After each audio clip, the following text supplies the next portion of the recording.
Okay, Mike, I am not able to unmute you.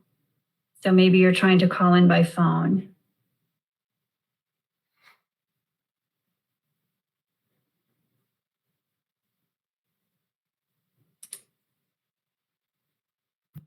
I have unmuted you now. And I think I heard you.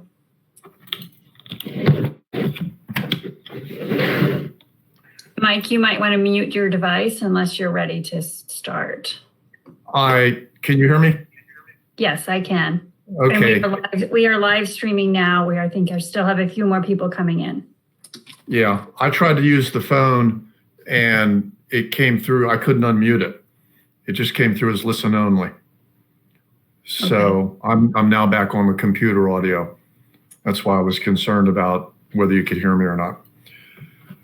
Okay, who are we missing so far? Do you actually have a list of them? I do. Nice. Yes. So from the board, I see you and PJ Hogan, Bill Velp, and Kelly Howells. I do not see Malcolm Funn. Okay. Linda is logging in.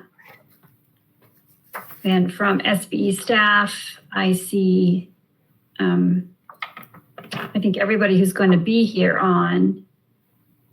And then one of our 3 guest speakers is on. Okay, very good. And is my audio coming through okay? You sounded good to me. Okay, that's all I need to know. All right, we'll give Malcolm a few minutes, and then with the reminder that we're already being live streamed, we'll give him a few more minutes. He may have tried to come in phone too and run into a problem. And since it's the first time we've used the system, I sort of anticipated we'd have some problems.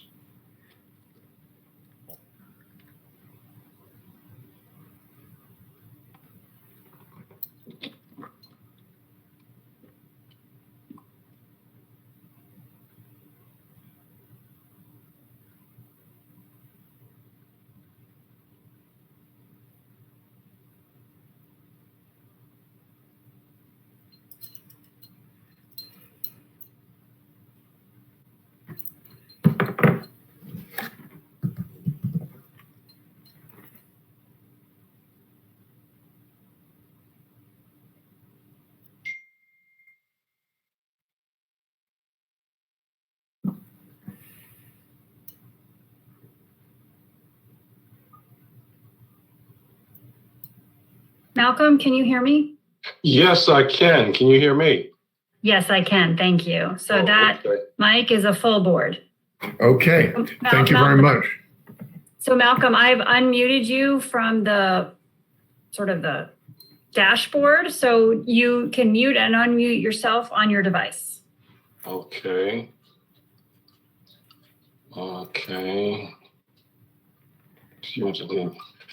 This is, well, I don't see anything. Can you still hear me? We can. Oh, I don't see anything where I can mute or unmute myself. I just have a picture here of a computer. If you have a little picture, it says waiting to view MDSB screen. And then you don't have that? I have something at the top that says connected to GoToWebinar. It says, let's get started. And then the audio will begin automatically in listen only mode. Ask questions, get expert answers. That's all I have. I don't have anything that I can. Interesting. Okay, well I have Windows 10. We'll work on that as things go on. Malcolm, you're just going to have to be, extremely discreet during this call because you're going to be completely unmuted at all times. Maybe I better just leave altogether then. Well, that would be bad. All right, we have everyone here, and because of the nature of the meeting, I will perform a roll call to determine if the quorum is present. The chair is present. Mr. Hogan, are you present? Present. Mr. Funn, are you present? Present. Ms. Howells, are you present? Present. Mr. Velp, are you present? Present. All members are present, and the chair declares that a quorum has been achieved. We're all aware that this is a new system. Nikki has unmuted all of us, and we may or may not be able to mute ourselves depending on the system. And that's something we'll work on in the future. Just be aware that we are live streaming at this time. Additions to the agenda. There are several additions in the sense that there are speakers. We will have Mr. Grace from Mayo, and he'll be on as kind of part of number 4 as the last item, or between 4 and 5, depending on how you want to look at it. We'll also have Katie Berry from Carroll County, Election Director. That'll be under item number 10. And Ms. Lynn Garland has requested to speak to the board, and we'll deal with that as part of new business, which is where we normally put the speakers, unless they have a specific topic that's already on the agenda. So that'll be at item number 12. Are there any other additions to the agenda? Hearing none. Mike, I don't have an addition to the agenda, but Linda's having some struggles getting on. So could we just take a pause for just a moment? Absolutely. Thank you. Well, I'm glad to see I'm not the only one. Malcolm, you were not the only one. Actually, I tried to go to phone call because it's more convenient for me than working through the computer. And when I tried to do it, it came in and said, you're in the call, but only in a listen-only mode. So, which wouldn't have worked well. So I had to come back to the computer. So yeah, I think we have a little bit of learning process for all of us. Okay, so Linda's on. Linda, can you hear me? Can you hear me? Yes. Okay, thank you. Okay. I don't see a muted button either, so. It's interesting. Welcome to the club, Linda. Okay, item number 3. Because of the nature of the meetings that we've been having, we have a number of ratifications of minutes to undertake. And this would be ratifying minutes from the May 14th, May 20th, May 28th, June 18th, and June 30th meetings. These minutes have all been distributed, and board members have had an opportunity to review and comment, if appropriate, on the minutes. And I believe that the minutes are now in a posture in which they can be ratified. And unless there's objection, the chair would entertain a motion at this time to ratify the meetings ratify the minutes from the meetings of May 14, May 20, May 28, June 18, and June 30th meetings. May I have such a motion? So moved. Second. May I have a second? Second. Second. Moved and seconded. All those in favor, aye. Aye. Aye. Opposed? None. All minutes are ratified as specified. Next item on the agenda, item number 4, is the administrator's report. And Nikki, I believe you'll at least be starting that one out. I will. Thank you. Sorry, I have multiple screens open trying to do this. So, okay. Thank you for your patience. Actually, the first thing is the National Association of State Election Directors, their virtual summer meeting. So actually, Linda, if you would like to give that presentation as you've been participating. I just wanted to touch base if you have a few moments so we can talk pertaining to the invoices and making sure that we get. Okay, maybe she's having troubles unmuting. So it was a virtual conference instead of the normal 4 to 5 day conference. And what they've done this time is broken it into several different days and partial days to accommodate sort of the time change. And so in the administrator's report lists a variety of topics that has been covered over the last 2 weeks, 4 or 5 sessions. And then the last session is tomorrow. So I hope, Linda, I did your report justice. The next item is on July 15th. the Baltimore City Council's Legislative Investigations Committee held a hearing, virtual hearing on the June 2nd and November 3rd elections. So we were fortunate enough to have PJ attend, Linda and me, and then the Baltimore City Board of Elections was represented by the president of the city board, Bruce Lachansky, and Armstead Jones. It was mostly a time for them to ask questions of us, and most of it related to the planning for the upcoming election.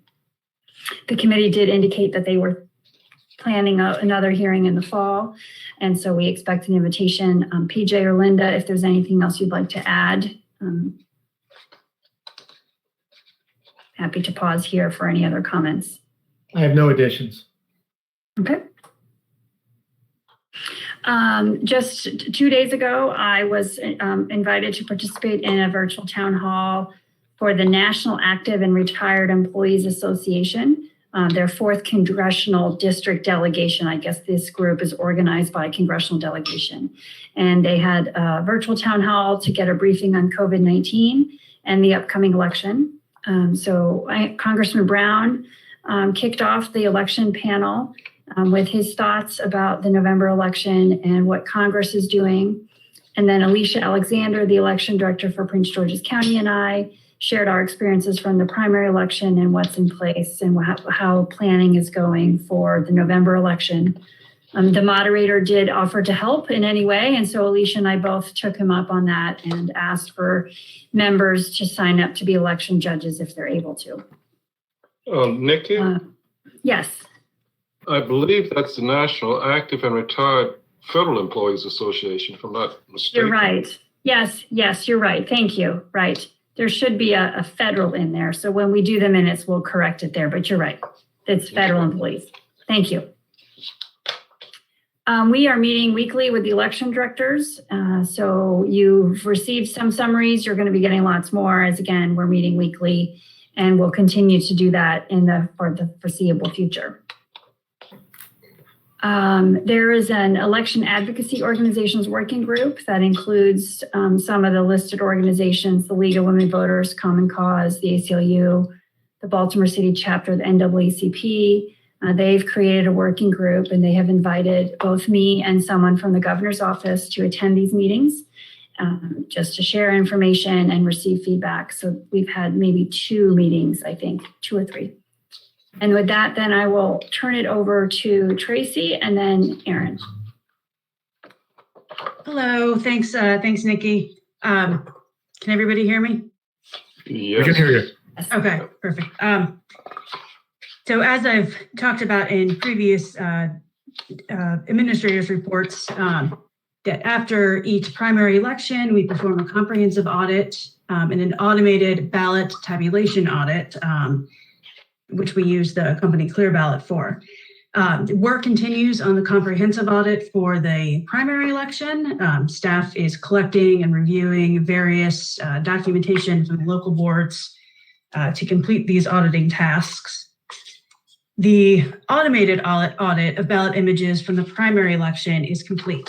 Before certifying election results, each local board received 4 reports comparing the voting system's results against the results from the independent tabulation performed by the automated audit software. These reports showed that 1, the voting system and audit system tabulated the same number of ballots or cards cast. 2, that any differences between the 2 systems' results was less than 0.5%. And 3, most important here, that the voting system accurately tabulated the results. After completion of the canvasses and prior to the State Board of Canvassers certification of the election results, all ballot images were retabulated and the second set of reports were issued. These reports confirmed that the voting system accurately tabulated the ballot images from all the canvases. The comparison reports and automated audit reports, which were generated before we provided the voting system's results, are posted on SBE's website. The public portal of ballot images and reports will be published in the next year or 2. And unless there's questions, I'm going to pass it on to Erin. Hi, good afternoon, everyone. Can you hear me okay? We can hear you. Excellent. So first, I want to tell you all that earlier this year, the General Assembly passed Senate Bill 145, and it was cross-referenced with House Bill 37. The name of the bill was Absentee Voting, References in Public Communications and Prepaid Postage for Return of Ballots. That bill mandated the prepaid postage return envelope for ballots mailed to voters, which we did in both the special general election and the presidential primary. But it also is making us change our terminology from using absentee ballots and absentee voting. So we have to change absentee ballot to mail-in ballot and absentee voting to mail-in voting. So we are updating our website, we're updating our documentation that we use, and trying to make that switch in all the communications to reflect that change. So we ask that everybody try to not say absentee, but mail in.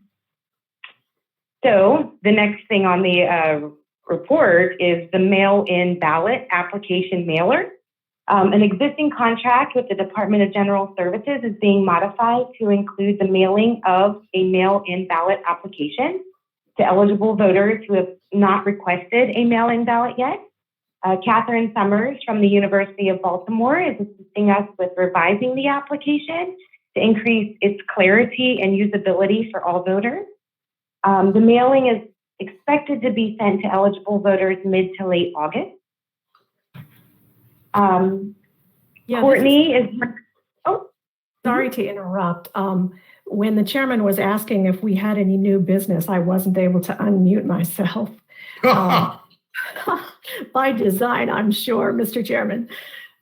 Anyway, I'm very interested in what's going to be on this mailing, and I would like to see it before it's finalized. And what I really wanted to talk about is that we had two letters with concerns about internet ballot delivery and what that's going to mean for the canvas and for security. And I was hoping to talk a little bit about that. I could do that at new business. It would incorporate all of this, whether talking about internet ballot use and how much we should expect to see and what we're encouraging people to do in our mailing, which is why I'm bringing it up here. It's reminding me. Can I bring that up in new business? Yes, you can. Okay. So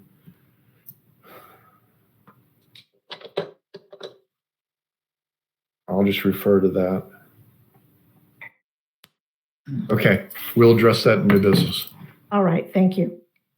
So Aaron, if there's anything that you're going to go over, and you're pretty much at the end of it, I think at this point, go ahead. I'd say I have a couple more things. I was going to say, if you want to defer any of it to the discussion later, you're welcome to do that, or you're welcome to do it right now. So I'm just giving you an option. Okay. Or we can do it. I'll defer. Or you go. I'll defer to when we get to the new business on the agenda. Okay. Okay. So Courtney is also developing a new video showing voters how to use our online voter registration and mail-in ballot request site to request a mail-in ballot. Once the video is finished, it will be disseminated using social media, and of course, it will be posted to our website. The emergency solicitation for ballot printing, inserting, and mailing was posted to the Maryland Marketplace on July 15th, which was last Wednesday, I believe. The pre-bid conference call was held this past Monday on July 20th, and the deadline for vendors to submit sample ballot packets is next Tuesday, July 28th, and their written proposal is due next Friday, July 31st. And then finally, ordering, we have to order supplies, right, in preparation for November. So that is beginning, well, it will start next week, ordering I voted stickers, provisional and contingency supplies for the local board. So all of that will start to take place next week. And with the call center next, I think I'll pass it to Mary. Okay. And I believe Mary is on another phone call. So you've got Donna. Clearly we rely completely on the call center to support us through these elections, and have been doing so since I think 2010. This time we had considerable more local boards join, and we'll be implementing the call center again. We're hoping to have the call center up and running at the time that the applications for ballots get in the mail. So, Okay. and I think Mary would have covered the drop boxes also. Again, the local boards, these were very popular in the primary. Local boards are looking at what they're going to need for the general. We have a August 3rd date to order additional ones in order to meet the timeline for that. So. Mr. Chairman, this is Kelly. I have a question. Sure. Go ahead. At a previous meeting, we had received correspondence from someone, I don't remember who it was, who said that we'd had a problem with drop boxes overflowing, being overfilled. And I inquired in Prince George's County, and they did not have that problem. And I was wondering whether we've heard from any other local jurisdiction that they've had a problem with the drop-off box overfilling. Kelly, this is Nikki. I think we have asked the whoever was the author of that letter, and I'm struggling at the moment to remember it as well, if they could provide more detail about that overflowing, because we had not heard of that either. And I don't believe we've received that response. So we can certainly share that with you when we get it, but we had not heard that either. And that's why we're following up. Okay, I wouldn't spend any more time chasing it down. I just wondered whether you'd had a report from a local board that they'd had this problem. But it sounds like you have not. We have not. Okay, that's all I wanted to hear. Thank you. Mr. Chairman, this is PJ. Yes, BJ. I want to make sure I understand this. I think I heard said that August 3rd is a deadline that you want to hear from the locals about how many drop boxes they want. Is that correct? That is the date that the manufacturer provided to us as the deadline in order for them to meet the manufacturing process. Yes.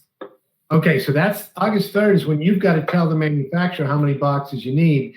You need to hear from the locals before then, obviously. Correct. Well, today's the 23rd of July. Are you starting to get a sense of how many boxes, additional boxes are going to be requested? I believe the number I saw yesterday was about 40. 40 additional beyond what we had for the June 2nd election? Correct. Okay. Thank you. Anyone else? Okay. Next item, voter education campaign. Donna again. We had a very successful voter education campaign for the primary, and have sent solicitations out for do it again. Let's how to properly advise the voters on updating their voter registration information and what the options are to vote. So the solicitations came back on the 13th, and I'm in the middle of reviewing those with a few other staff helping. So they look good. Okay. Next item, voter registration. So with Mary still on the other call, Donna again, there's, with regard to MD voters, there's a very large enhancement release that's been in the process for quite some time. They have successfully completed the mock election testing, and this will be moved into production on the weekend of July 31st. It includes countless enhancements that we believe will really help everyone along in processing any of the information. And so they are going to be handling training the week of July 27th. MVA data is provided in the report. New registrations, 3,500, residential changes, residential address changes, almost 12,000. MVA data comparison. We have taken 3 voter registration files and asked that those files be compared with data from the MVA. So we are in the process of getting that information back, analyzing it, figuring out who has the most current address and what changes we can make to better serve our voters. And the phone call that Mary is on is the board meeting for ERIC, our Electronic Registration Information Center. And they send us reports periodically every 2 months. Right now, the deceased individuals have been listing has been distributed to the local boards, and they're due to complete that processing on the 24th. And the next report will be in August. And with the process of managing the election and telecommuting, we have not gone through the process of reporting non-citizens at this moment. Okay. Next, campaign finance. Hi there. So the deadline to file a certificate of candidacy for petition, non-principal political parties, and the new political parties, if they get certified, is Monday, August 3rd at 5 p.m. The candidates will need to submit the petition or a certificate of nomination from the political party and pay the filing fee at the time. Additionally, for any city or county offices, a financial disclosure statement is required. We are managing this process remotely and in contact with the non-principal political parties, petition candidates, as well as the 2 political parties trying to seek certification at this time. For enforcement, we received payment for the following civil penalties. Citizens for Sandy Rosenberg paid $50 for a self-reported authority line violation, and the Friends for Sharon E. Thomas for Board of Education Committee paid $200 for failure to report all contributions and expenditures. And that's it for the Candidacy and Campaign Finance Division. Okay. And now I'm switching between screens. It should be Project- Keith. Yeah, project management. Yes, good afternoon.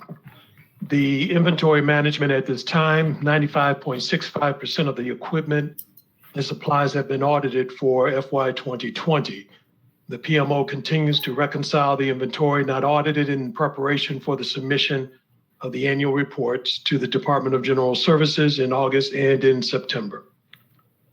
FY 2022 poll book project, the PMO continues working with the project team on tasks related to the project that include the completion of the development and review of the project management plans by SBE.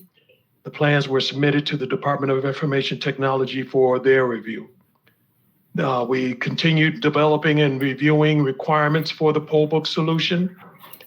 And we completing the onboarding of 3 new members of the project team: Sydney Moore, which is the technical writer, Charlotte Fox, the program administration specialist, and Brittany Davis, the business process consultant. And then finally, worked on the contingency plan document development, which included the discussions and determination of the level of support and licensing that would be needed to keep the legacy poll book system operational and available if required for the 2022 election cycle.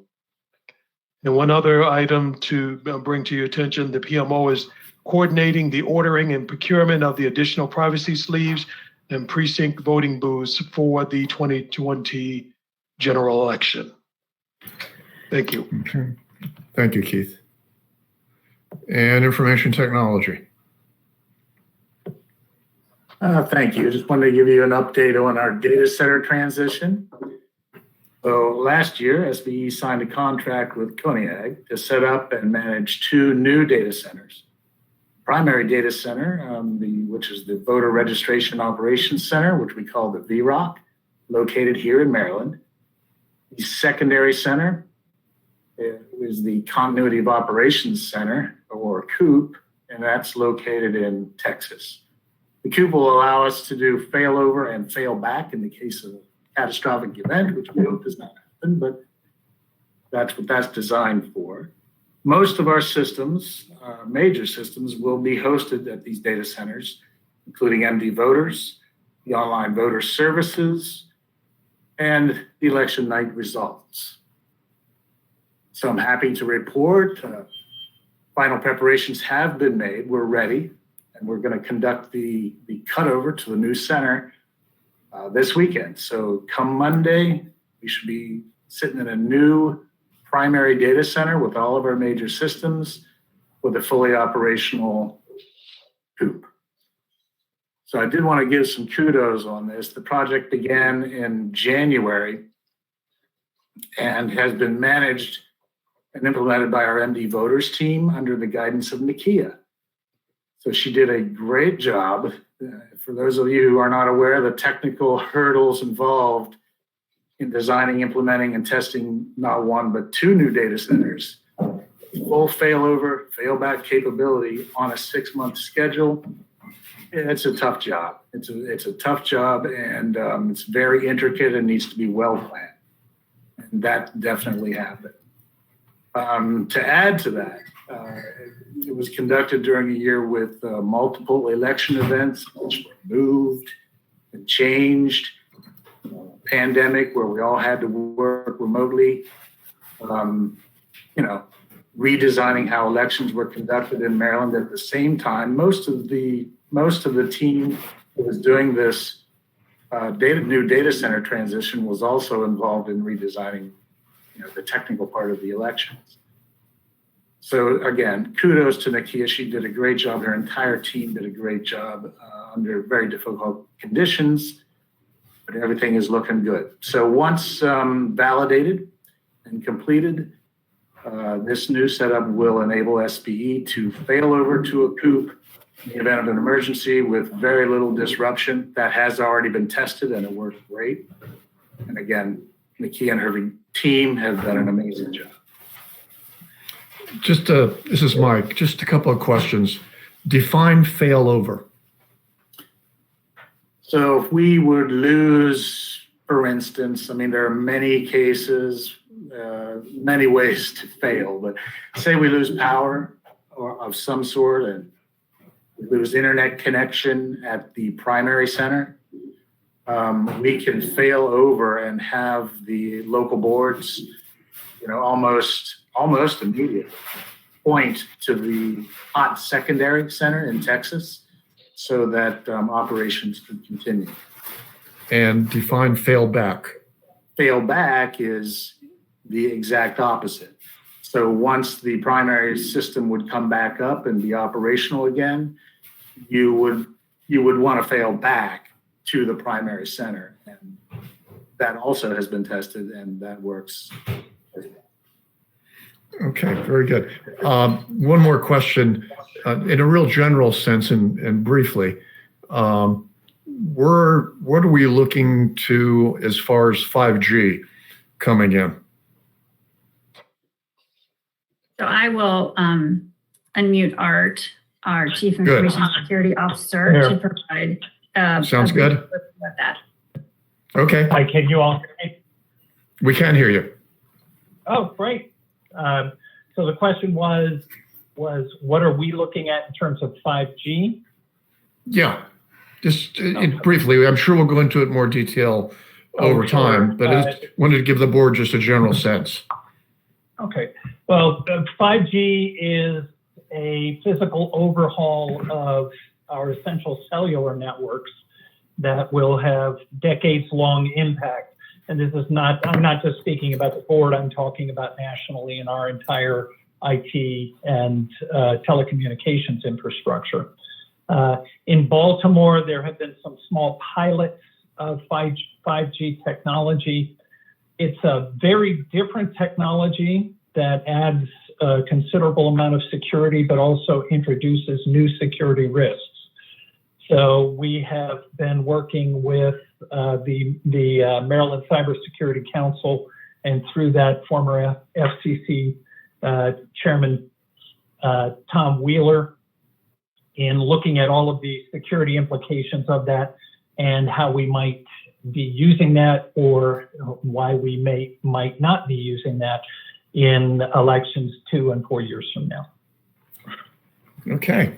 Good. And I imagine we'll be getting a security briefing along those lines at some point in the future. Yes, absolutely. Okay. Okay, great. Thank you very much. Nikki, do you have anything else on the administrator's report? I do not. Thank you. Okay. Then the next item. Yes. It's Kelly Howells. I have received a message from someone who's listening to this webinar, and because we are not video streaming, it's apparently very difficult to know who's talking. So if we could just remind everyone to identify themselves before they speak, I think our audience will appreciate that. Okay. We'll try and remember that. I'll try and remember it. Okay, great. The next item that and thank you, Kelly. The next item that we have placed into here, David Garris of the Mayo has asked to speak to the board. David, are you unmuted? I am unmuted. Thank you very much, Mr. Chairman and the members of the Maryland State Board of Elections. Once again, my name is David Garris. I'm the president of the Maryland Association of Election Officials, as well as the deputy director of the Anne Arundel County Board of Elections. I've asked to speak to you today to discuss the election judge vacancies and the problems that this is causing for the local boards of elections as we prepare for the upcoming general election. I've prepared some talking points. I'm not sure if you have a copy of these yet, but our goal is to comply with the governor's instructions regarding the conduct of the November 3rd election. We've begun the process to implement his order, but we've started to run into some pretty major issues. In his July 8th letter to SBE, Governor Hogan said he wanted every polling place open. However, due to the public health crisis, the local boards of elections need him to modify his order so we can successfully carry it out. Principally, what we're asking for is to use vote centers on election day instead of trying to open every polling place. We've conducted a survey of the local boards and we've determined we will need 1,386 polling places statewide. As of today, we have 283 facilities that have either declined or have not confirmed that they're available for the general election. So we're looking to mitigate this problem, respond to this problem by implementing vote centers in the primary election, or excuse me, more vote centers than we had in the primary election to serve as the polling places on election day. The benefits would be that the voters can't accidentally go to a wrong location. They can't be turned away from a location or required to vote a provisional ballot. And the LBEs will need far fewer election judges. And that brings us to the crux of our issues, which is election judge vacancies. As everyone knows, without the election judges, it's impossible for the local boards to open all the polling places. Statewide, we require 39,482 election judges. As of today, we have 13,970 vacancies reported. That's 35% vacancies. During early voting, we require 12,870 judges. We have 4,573 vacancies on election day. That's 26,612 required and 99,397 vacancies. A 35% vacancy rate so close to election day as we are, we're within 100, I think we're within 100 days right now, is an emergency for the local boards. The only recourse we've had thus far to respond to this has been to consolidate our polling places in order to conserve the existing election judge resources. That's the people that have confirmed their commitment. However, these commitments are fleeting every day as the public health crisis increases and the news, generally deteriorates.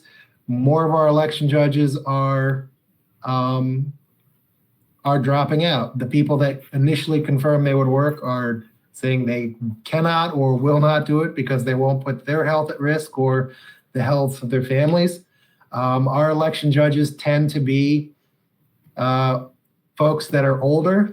They're in the higher risk group for this disease. So that is exacerbating the problem, and it's causing the shortage of election judges. Recruiting election judges is the most difficult task that we face under normal circumstances. In the midst of this public health crisis, it's becoming impossible to fill all of these vacancies, and we're not going to be able to make up this election judge shortfall. What we're asking is that the state board, you as the board members, to communicate with the governor to help us make him understand that the issues that we're having are not a partisan issue. Of course, many of you probably saw his appearances in the press and the press conference yesterday. what's happening for the local boards isn't partisan. It's a logistical issue stemming from the public health crisis. Mayo itself is going to continue to champion this message. However, we feel that with your support and your backing, it will help us to convince him that we're not trying to advocate a partisan political policy. What we want is for all voters to be able to cast their ballot in a safe and convenient manner. To that end, we encourage all the voters to complete and submit their vote by mail applications as soon as possible. We want to employ vote centers instead of the ad hoc consolidation of polling places. And we need authorization to begin canvassing the return ballots before Election Day. We recommend 30 days before Election Day based on the canvassing requirements from the primary election. If not, the certification could be delayed because of how long it will take us to count the vote by mail ballots. We want to reiterate, we expect to have a historic turnout this election, and we need to work together now to avoid the worst outcome, which would be voter confusion and long lines at the polling place during a pandemic. So thank you for allowing me to speak. Available to answer any questions you may have. Thank you, Dave. This is Mike. See, Kelly, I do remember sometimes. I have, I guess, some thoughts about this. And I'm sure the other board members do, and I'm going to defer to them in a moment. I think as a general rule, this board is, and I speak for myself, I don't speak for the other members, but my observation of this board over the years and working with these people during the pandemic, the other 4 members, is that if the local boards need something, we're going to be trying to make sure that they have it if it's within our power to do it. So that's number one. And I think that's been consistent throughout this whole period.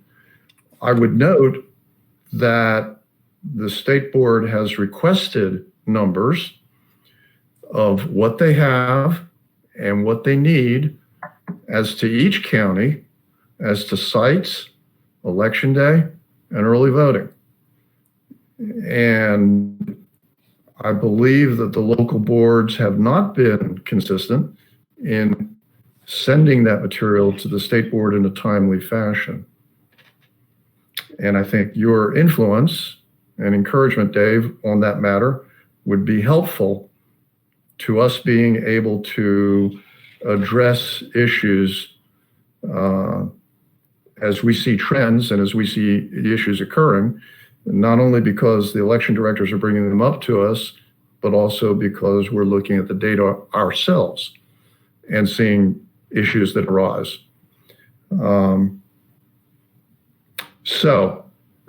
I would ask for your encouragement and support to the local boards that numbers are flowing into the state board. We know the numbers will change. No one's going to be held to a given number. Numbers will fluctuate hourly in this kind of circumstance by a few digits. But as of the time it sends in, this is what they have, and then we go with that. It would be a great help to us to have that. And it would allow us to provide better support to the local boards, both in the sort of the micro sense and also in the macro sense, broad policy issues. So with that, are there any other members of the board who have any comments or questions for Mr. Garris? Mr. Chairman, this is PJ Hogan. Yes, sir. Okay, I want to work kind of backwards. From Election Day, November 3rd, working backwards, when do the judges need to go through the training? Every county will start its election judge training program at a different time. Anne Arundel County plans to start its training the second week of August. Montgomery County might be starting earlier. They might be starting in the beginning of August. Some of the smaller counties might be starting in September or October. Okay, so that's anything from a week to a month away. And at this point right now, you said we have 13,970 vacancies statewide. Correct. Okay. In the governor's letter of July 8th, he says the state will encourage state employees to help supplement election staffing needs and to provide necessary PPE for staff and volunteers. Taking him up on that sentence and that offer, and with the understanding that training needs to begin, as I said, within the next week to month, I think we need to let the governor know as soon as possible so his administration can get the word out and recruit state employees to be judges. Would everyone agree with that? Yes, this is Kelly, and I do. I think not only the state, I think that we need to try to tap the county employees as well. I couldn't agree more. I don't see how you do it. Because the inability to staff polling places, as we all know, will have dramatic impacts on the ability of such polling places to open at all, open on time, run efficiently, so that, and maybe I'm just looking at this in a very linear viewpoint. I think we need to know as soon as possible how many judges we have, and kind of actually probably on a dual track, how many facilities we have available, and that will determine the number of polling places we can have open. So We do have that report. Yep. I I know you had said, Mr. Garris, I know you had said 283 facilities, you lumped them together, had either declined to be a polling place or you hadn't heard back from them yet. Is that accurate? Correct. So in terms of the numbers that have confirmed, 1,103 polling places statewide have confirmed. Okay. And in terms of the number. Go ahead. And I'm actually looking at the report right now. We can, to just address Chairman Cogan's point, we are keeping a statewide sheet to collect the number of election judges who each OBE hires and the number of vacant election positions. We'll be updating that regularly and giving those results to the State Board of Elections. We could do it every Monday if that's what the board would like.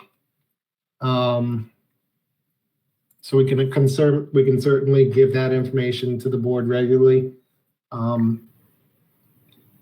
And looking at the total, I can give you a total for the total number of judges assigned as of today for Election Day and for early voting.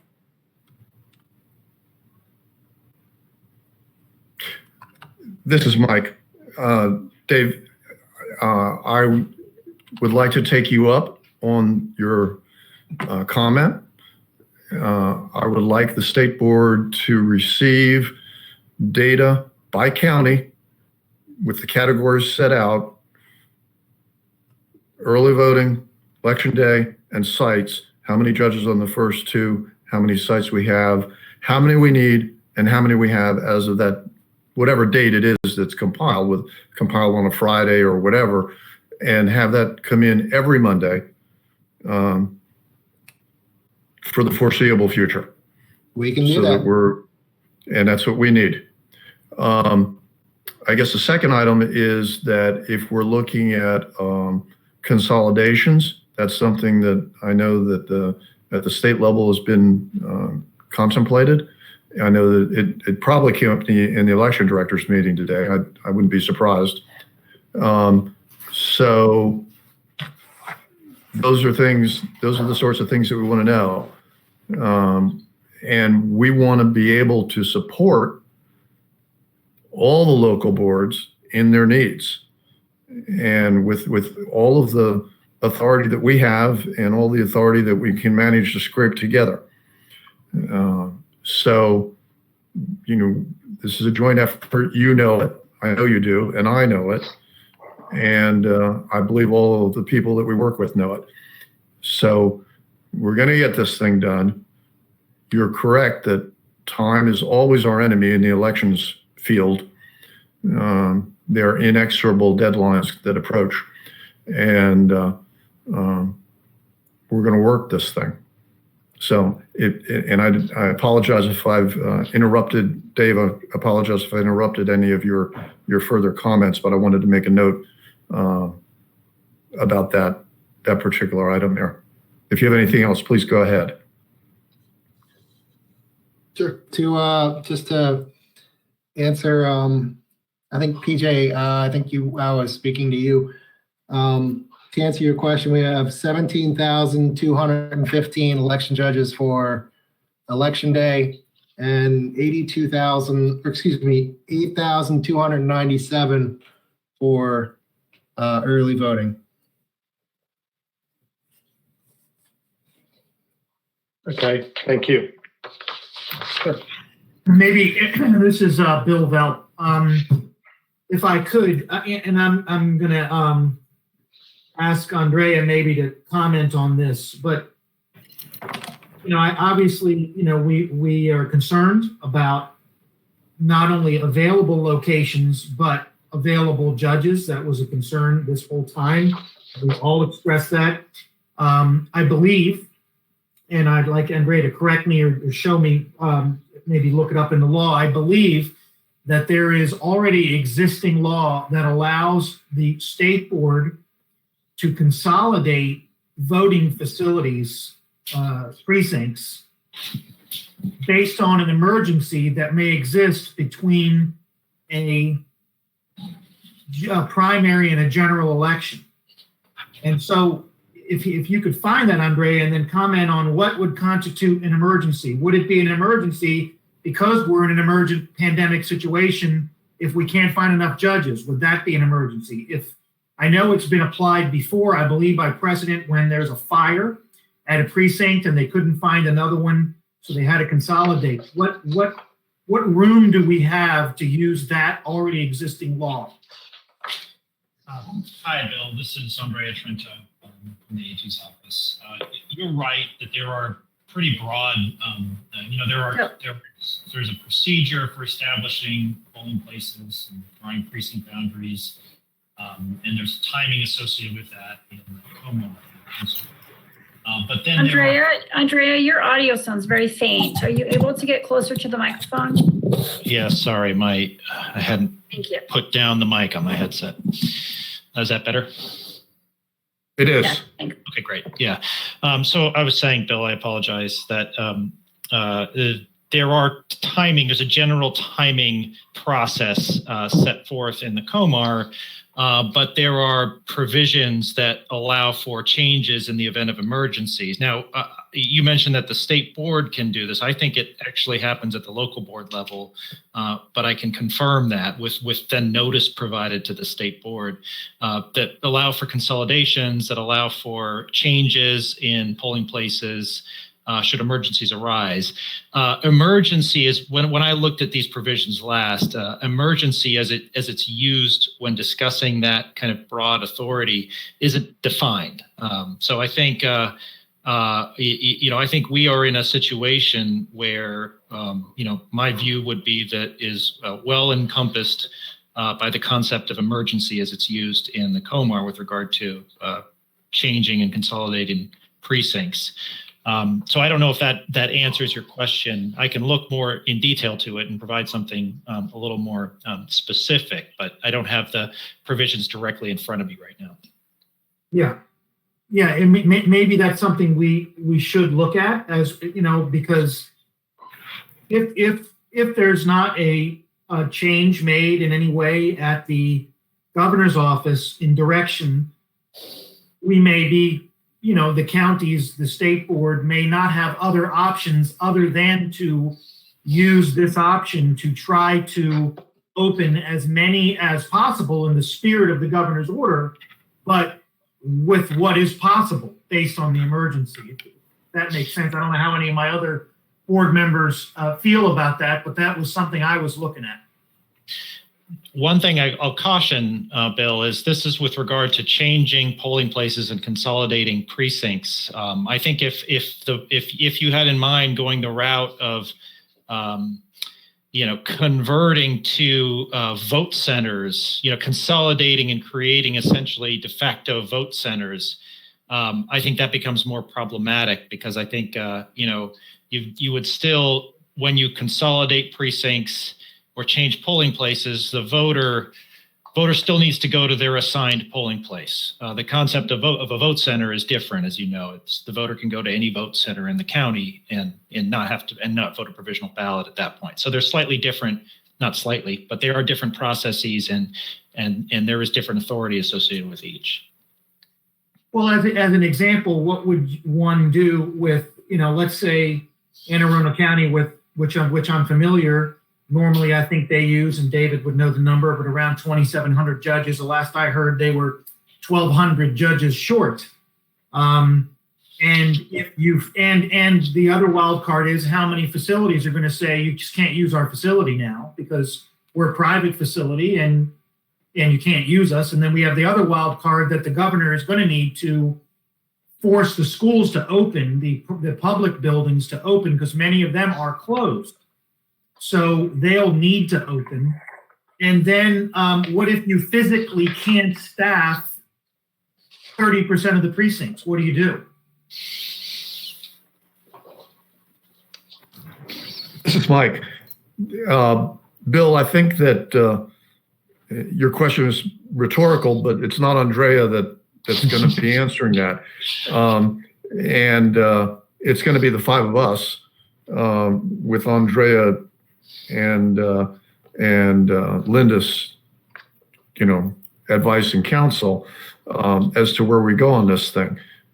This is what I was referring to, that these things are in play. Andrea just defined the difference between a voting center and consolidating precincts. And I think that you can consolidate in a substantial fashion, and then, but not create the same situation as a voting center where you're not allowing people to go to anything. You're simply saying your precinct is no longer going to vote at X location. Your precinct's going to vote at Y location, and that location is going to have 6 other precincts.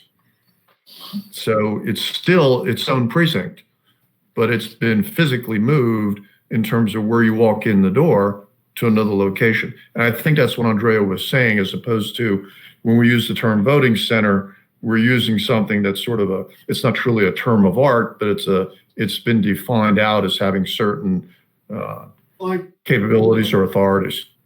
I'd like to, I believe, correct one little statement there, in that there is a difference between having a shared location for precincts where you still have separate precincts in the same high school, let's say, versus a consolidation of precincts where you're actually physically putting them together and you have one group of staff serving 2 precincts that came together that have been consolidated. Maybe someone on the staff or David, as since he's one talking here, can speak to that, but there is a difference there. And this is Mike. I'm not disputing that. I was not very articulate about it, but that's essentially what I'm saying. you're still going to your precinct to vote in what you and I are talking about, Bill. You're going to your precinct to vote. It's just that when you're not necessarily going to the same physical location, but you are doing a precinct level voting, even though there are a bunch of other people there as well. And I think that's you and I are saying the same thing. I'm just not saying it very well. Other questions or comments, or Bill, if you want to continue with anything, you have the floor. At this point, I think that's it. Okay. Anyone else? Questions or comments? This is Kelly Howells. I had a question about using the state employees. The governor made this offer July 8th. Do I understand correctly that we have yet to make an attempt to take them up on this? This is Mike. Who's that For question for, Kelly? For anyone who knows, does Nikki know? Does David know? I would think that once he made the offer, he's going to encourage state employees to help supplement staffing needs, that we would have jumped all over that. This is Mike. I would say this about that. I do not believe that we could have gone to the governor without being able to say, these are the numbers that we have. That's why we requested the numbers earlier. And so, and that's why I emphasized how important they are for us to receive these numbers. But I don't think you can go to anyone and say, hey, we want to take you up on the offer, and it's a contingent offer, if you need it, and then say, we don't have any evidence that we need it, but we'd like to take you up on the offer anyway. And I don't think that's an appropriate way to do business. And I don't think it's a very productive way. And I know you don't either. So that's the answer to your question. Can I differ with you? You always can differ with me, Kelly. My response to that, I agree that the numbers are important, and I look forward to seeing them. They'll be very helpful. We can work with them. But the fact that we are going to be short on election staffing is not a surprise. We've always known this. It's always a problem. To just start to get make the contact, start working with people. I don't know. It just seems odd to me to not pick up on the offer as soon as possible. Even if we don't have final numbers, just get people lined up, ready to start go to training. And if it turns out we don't need them, well, hallelujah.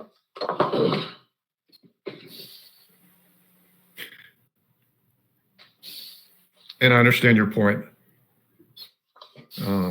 Anybody else? Okay, David, thank you very much. We appreciate it. Yep. Mr. Chairman, this is Nikki. Katie Berry is on the line for another agenda item, and she asked if she could speak on this item. So I am relaying her request to you. Sure, why not? Katie, are you able Katie? to speak now? Hi, Mr. Chair. This is Katie Berry. I just wanted to comment. I know that some counties we always reached out to our county employees, the state employees, to get election judges. And I know some counties do have issues with getting county employees to be election judges because of the pay structure and how they're not allowed to necessarily be paid as an election judge, or they don't get paid administrative leave and all those types of things. So there are other difficulties and caveats around the state employees and the county employees. And I know there are some counties that do not have many state employees in their counties as well. So it was just something to think about. It's Mike. Thank you, Katie. And that, as I recall, we've actually been dealing with that issue or contemplating it perhaps for some years now. The way that some counties are very supportive of the election day process and some counties are not in terms of people being available. And maybe this is the year that there will be some movement in that. But thank you for your observation. Anyone else? Okay, with that, we'll move on to agenda item number 5. We'll be back to talking about early voting and polling place changes. That'll be on agenda item number 10. But agenda item number 5, Assistant Attorney General's report. Andrea. Thank you, Mr. Chair. This is Andrea Trento from the AG's office. A couple updates and a couple new matters to report. First update is the Fusaro versus Davitt matter. It's number 1 on the report. On July 14th, the court awarded summary judgment to the defendants in that case. And so barring appeal, this case may fall off your list for the next meeting. No update to number 2 or number 3 at this point, although number 3, we continue to work diligently on discovery issues, the NFB matter, or number 4, or number 5. The Chong Soo-Yi matters, I should say. This gentleman has filed several challenges to the 2018 election results, asserting for a variety of reasons that those results are invalid. We have filed motions to dismiss these complaints. He has refiled amended complaints, and we have refiled motions to dismiss and or for summary judgment. We now have hearings scheduled on at least 2 of the matters that he has filed for the end of August in Montgomery County. So hopefully we will have news to report after those hearings. The next matter is the Maryland Green Party versus Hogan matter. This related to the petition requirements for new parties. Last meeting, we reported that we had reached an agreement in principle.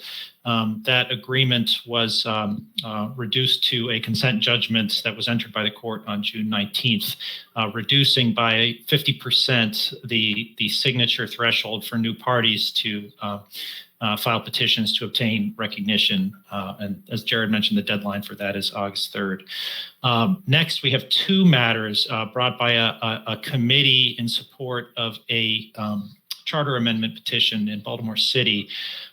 They also, they filed administrative complaints before the Board of Elections. They also alleged that the 10,000 signature requirement for charter amendments for Baltimore City in particular, that statute is set by that threshold is set by the Constitution.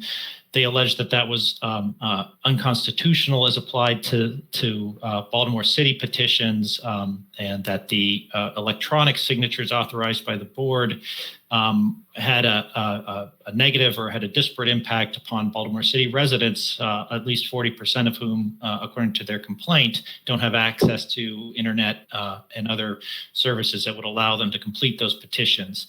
On June 26th, they sought in their initial complaint a reduction of the signature amount to 500 signatures and the establishment of sites in Baltimore City to facilitate in-person signing of petitions. Their initial complaint was dismissed by the state administrator, who determined that a hearing was not necessary to decide the complaint, and she dismissed it on the merits on June 26, 2020. The same organization on June 30th filed a second administrative complaint asking for an order or directing or seeking an order from Governor Hogan that the Board of Elections place the charter amendment that they are sponsoring on the November ballot, and that Governor Hogan order the election in November to take place by mail. Administrator Lamone on July 8th, as she did with the first complaint, issued a determination dismissing that complaint and determining that a hearing was not necessary in order to do so. Finally, the last new matter is Amber Ivy versus Linda Lamone. This was a lawsuit filed by a candidate for seeking an unaffiliated nomination for one of the congressional races in the state. She sought the same reduction in the signature threshold obtained by the political parties in the Green Party case. She sought that same proportional reduction, a 50% reduction for unaffiliated candidates, petition candidates seeking unaffiliated nominations. We entered a similar consent judgment in that case, agreeing to the relief that she was requesting, and the court ordered that relief on July 20th, 2020. And so the relief that the court ordered will apply to all of the candidates who at this point would have filed in early July notices of intent to seek an unaffiliated nomination pursuant to 5-703 of the election law article. All similarly situated candidates now are subject to that same 50% reduction. There are a handful across the state seeking various positions on the ballot. So that is my update, and happy to answer any questions. Anyone? Okay, it's Mike, hearing none. Thank you, Andrea. And we'll move on to item number 6, approval of prepaid return envelope for mail-in voting application. Nikki, who's going to handle that one? I think I might, with Aaron's assistant if needed. So we have been, as Aaron reported, we are preparing for the mailing of the mail-in application forms, formerly called the absentee ballot application forms. And so that is targeted for the middle to end of next month. And we would like to include in that mailing a return envelope with prepaid postage. And so I am asking the board to consider a motion to allow us to do that. We do not currently have money in our budget to do that, but have submitted a letter expressing the budget amendment the budget deficiency that we will be needing to do this. And we think that it complies with the governor's message to encouraging vote by mail to provide that return envelope with prepaid postage to accompany the application. Okay. Anyone, any questions? Comments? Hearing none. The chair would entertain a motion to approve prepaid return envelopes for mail-in voting applications in the November election. May I have such a motion? This is PJ Hogan. So moved. Second? Malcolm Fund, second. Moved and seconded. All in favor say aye. Aye. Opposed? None. Motion carries. Thank you. Yes, ma'am. Item number 7, approval of late fee waivers. Jared, you out there? Yep. Can you hear me? Yes, we can. Okay. So I have presented for you 17 waivers to be approved for you, with 5 denials for your edification as well. So if there's any questions on any individual ones, I'd be happy to answer for the waiver requests. If not, I just present them to the board for approval. Anyone have any questions or comments about any of the waivers? Hearing none. The board would entertain a motion to approve the late fee waivers. May I have such a motion? This is PJ Hogan. So moved. Kelly Howell, second. Moved and seconded. All in favor say aye. Aye. Aye. Opposed? None. Motion carries. Great. Thank you. Jared, I think you got number 8 as well. Yes. So the next one too is a late fee grant for the business contribution disclosure form. And there are 2 denials with it also for your edification, but just the approval for the one based upon the reasons provided, which was the COVID, and they were a healthcare industry focusing on that rather than surveying doctors and everything. So I believe that this was justified circumstances for granting this waiver. Okay. Anyone, questions or comments? Hearing none, the chair would entertain a motion to approve the Title 14 waivers. May I have such a motion? Malcolm Fund, so moved. Second? Kelly Howell, second. Moved and seconded. All in favor say aye. Aye. Aye. Aye. Opposed? None. Motion carries. Waivers are approved. Great. Thank you so much. Thank you, Jared. Item 9, approval of emergency and proposed regulations, subtitle 19, same-day registration and address changes. Who's handling this one? Hi, this is Tracy. I'll be handling this. Okay, Tracy, it's all yours. Thank you. In the documents you received, you have a copy of the memo that was sent to you on July 9th, as well as the text of the regulations that we're proposing amendments to.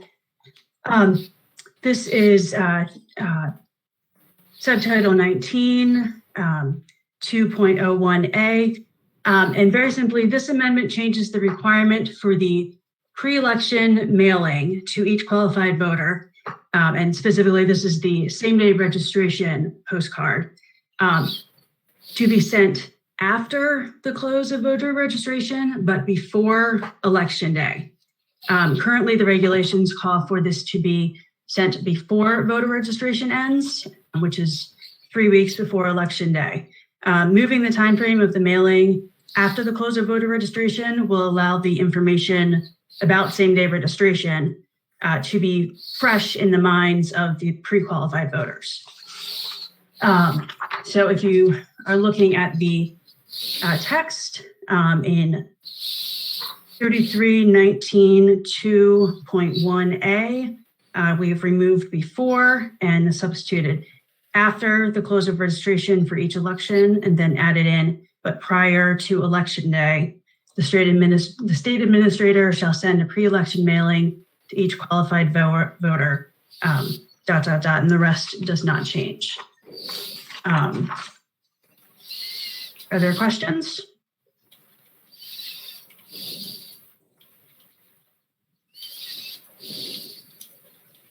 Hearing none. Okay. Okay. And just one more thing to clarify. Go ahead. This will be because of the time frame. I will be submitting this for the general election as an emergency regulation, but I will simultaneously be submitting this as a regulation in the normal schedule to apply to future elections. Thank you. Okay. Questions or comments? Hearing none. The chair would entertain a motion to approve the emergency and proposed regulations, subtitle 19, same-day registration and address changes. May I have such a motion? This is PJ Hogan. So moved. May I have a second? Kelly Howell, second. All those in favor, aye. Aye. Aye. Opposed? None. Motion carries. Yeah. Okay. Thank you, Tracy. Next item, approval of early voting and polling place changes, requests from multiple boards. Who's going to handle this one? Hi, this is Donna. Before you is a request from the Carroll County Board for approval for an additional early voting site. I am going to let the election director from Carroll County provide some background here. Katie. Good afternoon again. Hi, this is Katie Berry. So before you is the request for the third early voting center. Last summer, my board approved the third center in preparation for the primary election. The law states that we have to have 3 early voting centers when we reach 125,000 active registered voters. So last August, the board was anticipating reaching that number in the 2020 election cycle. But then with the recognition that we did not actually meet the law requirement of 125,000 active voters as of August of 2019, it did not get to you as the state board. However, I'm bringing this back to you now because we are approximately 500 voters away from having to have that third early voting center. And I don't want, I have it in my budget. I just don't want to be faced later with someone saying, well, you had 125,000 voters in the presidential general election, but you did not have the 3 centers as it is required. So that is why it is before you today, because we are reaching that number rapidly. And I thought it needed to be brought to your attention. Okay, thank you, Katie. Before the chair opens this to general discussion, Andrea, do you have any information for us relating to this Carroll County request? Well, I'm off mute. Yeah, this is Andrea Trento from the AG's office. I can speak to the current statutory requirements, and there are some regulatory requirements as well, but the board has authority to change regulations if need be, and we can walk through those. But the current statute requires that for early voting centers, no later than 6 months before a primary election, the state board, in collaboration with the local board in each county, shall designate each early voting center in that county. And so just looking at the statutory deadline, which was 6 months before the primary, however you calculate that based on when the primary took place and when it was postponed to, that deadline passed. And so under the statute, there doesn't seem to be authority to create new early voting centers as of right now, based on the current or the very, very soon to be registered voter population of Carroll County. Now, having said that, the governor's emergency order that allows state agencies, this is not an election-related emergency order. This is a separate emergency order that allows state agencies to suspend the effect of deadlines or time periods or statutory provisions of that nature, if doing so would not harm the public interest and be harmful in light of the emergency. And I'm mangling the actual language of the order, but it does give agencies like the State Board of Elections to suspend the effect of statutory provisions like this one that requires early voting centers to be designated no later than 6 months before a primary election.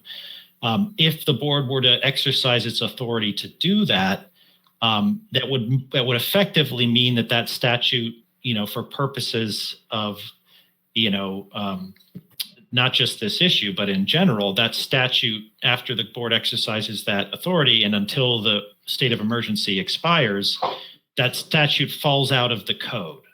And so reading the statute without that there, it doesn't prescribe a time period for when that designation needs to have been made. And the state board could then take action, regulatory or otherwise, to prescribe a time that in its discretion it believes is an appropriate time to make the calculation for how many early voting centers each county should have based on its current population of registered voters. There would need to be regulatory changes in order to change that, because the regulations that are currently there flow from that 6 month deadline. I think right now local boards have a deadline of something like 8 months before the primary to submit proposed early voting centers. And I don't have it in front of me, but it's something of that nature. And so changes would need to be made to those regulations to effectuate something like that. The board would also have to consider, doing so might,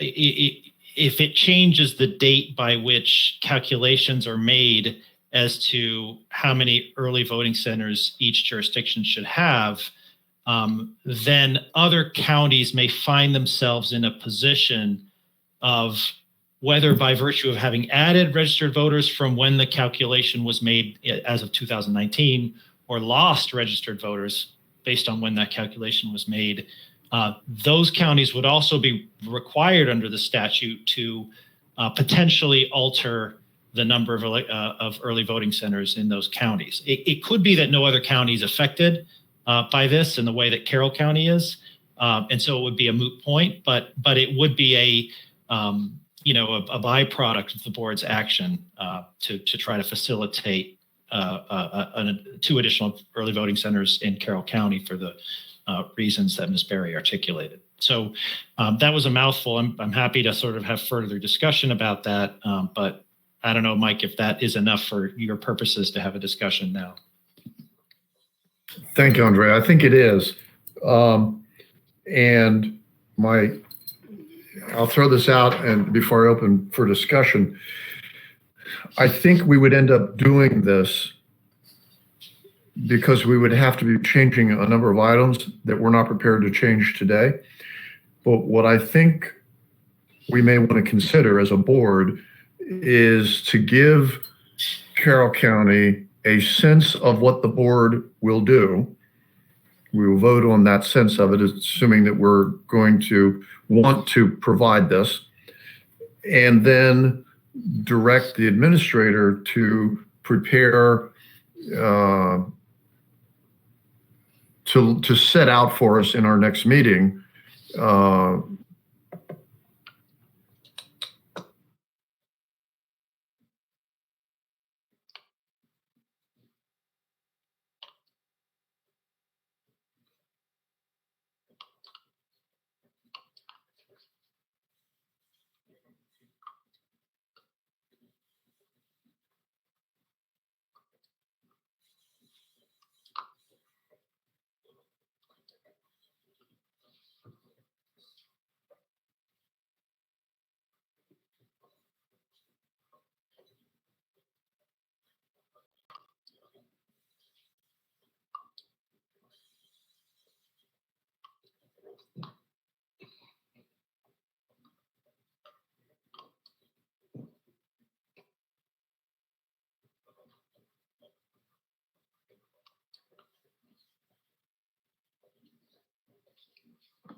So for anybody that's still on, I've been told that the live stream is back up.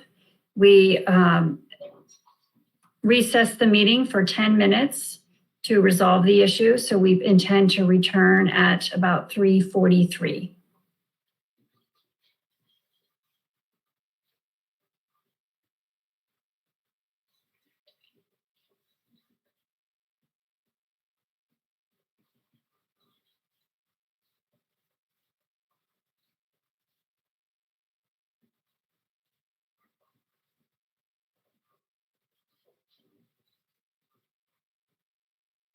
For those of you watching via live stream, just wanted to let you know that we had the live stream stopped. So we took a 10-minute recess to get it back up. I understand it's back up, and we will be resuming in about 5 minutes.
For those of you listening via live stream, we are taking a break to restore the live streaming, which we understand is back up, and we will be starting in about 3 minutes.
Anybody back on? Yeah, this is I'm Bill. here. I'm here. Malcolm, fine. I'm here. Bunches of people. Hey, PJ. Nikki, are you back on? I am on, and I've been told the live streaming is back up. Excellent, excellent. Do we know what we might have lost? Do we know when it went down? At what point in the conversations or agenda? I was notified as you were talking about giving the sense of the board to give guidance to Carroll County. Okay, that sounds like we got most of it then, most of that discussion. All right. So I know Malcolm's here, PJ's here, Bill's here. Kelly, are you on? Kelly is here. Kelly's here. Okay, so I think the 5 board members are back. Nikki's here. Andrea, are you back on? Hi, Mike. I'm here. Thank you, Andrea. Linda, how about you? She may still be having trouble with the mute. Yeah, I'm back. Oh, okay, great. And Nikki, is Katie available? Hi. Yes, Hi, I'm Katie. here. Okay, terrific. So we've got Nikki, Linda, Andrea, you, and the 5 board members, and I think that's what we need for this discussion. All right. With that, I'm calling the board back from its brief recess and calling it back into session. And the point I was at, and I'll repeat, this is repeating it for those of us who heard it, but for the record, I believe what we need is two things. One, to give Carroll County a sense of what the board's going to do, a sense of the board that we would approve this if we're legally able to, which based on council's advice, it appears that we are legally able to do it. And the administrator to prepare the items that we're going to need to, regulations we're going to have to suspend, statutory time limits we're going to have to suspend. And I use that word in a non-legal sense. It may be that legally we're doing something else with it. And so I think I was going to say, and I could do this in any order, but Katie, if we can do that, and we'll have a meeting as soon as we can on this. I think I already know the date that we have some other things coming on in early August. Would that be satisfactory for your requirements if we do that? Yes. Okay. And Andrea, do you see any legal issues with the way I laid it out? I don't, Mike. We just have to just keep in mind that the changes could impact other counties too, and so there needs to be sufficient time built into deadlines and so on that account for that. A county could find itself having to come up with a new early voting center based on new registered voter totals. Good point. Good point. Okay. And Nikki and Linda or Linda, are we looking okay in pulling it together in that way? The way I laid it out, obviously with Andrea's guidance. Yeah, this is Nikki. Yeah. Okay. Okay. This is Linda. That's fine with me too. Okay, great. Then, okay, I think we're ready to move on this. And at this point, I believe our next item would be at this point that the chair would entertain a motion to provide a sense of the board to Carroll County as to our position in approving a third early voting center, that we would approve a third early voting center. May I have such a motion?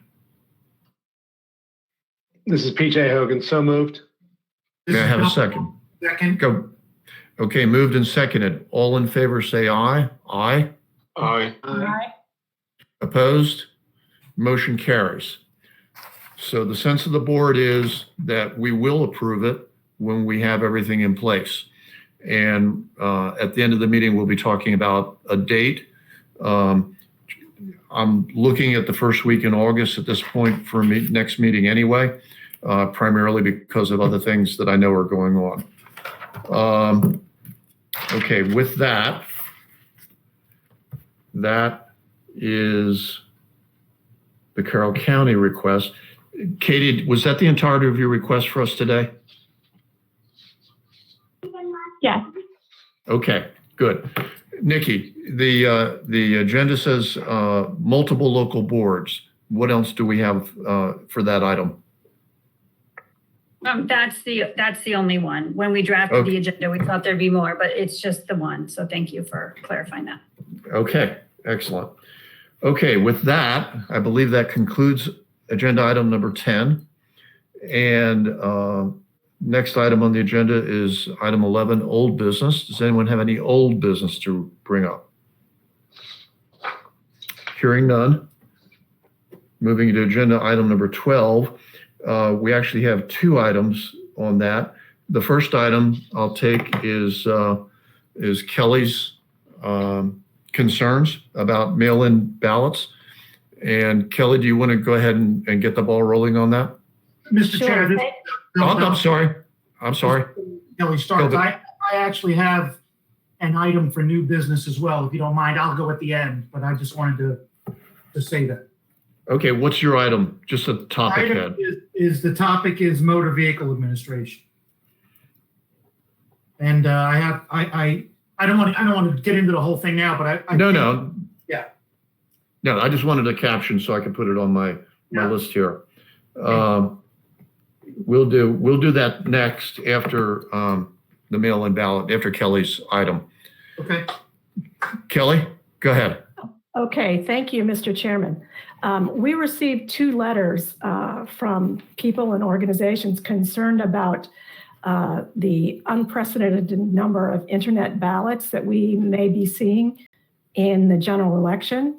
One from Common Cause, they point out that we're one of only 3 states that allow any voter to request internet delivery.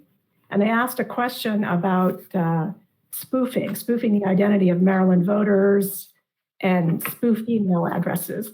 And I just wondered whether there was a way to answer this question without revealing any of our IT secrets. This is Nikki Charlson. Not really. I mean, we can provide assurances in a very general, high-level way, but not to explain the various things that we have in place to detect that type of activity. Okay, I was afraid that was the case, but I wanted to at least ask the question.